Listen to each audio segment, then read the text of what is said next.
Nakahanda na ang Department of Social Welfare and Development na maghatid ng tulong sa mga apektadong pamilya ng panibagong pagputok ng Bulkang Kanlaon.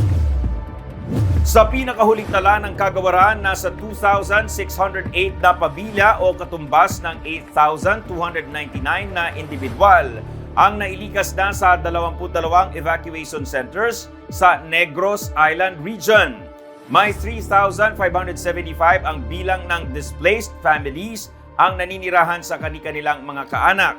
Ayon kay DSWD Secretary Rex Gatchalian, nakatutok na sa sitwasyon ang DSWD at naghahanda ng mga family food packs at iba pang pangangailangan ng libu-libong apektado ng pagputok ng Bulkang Kanlaon.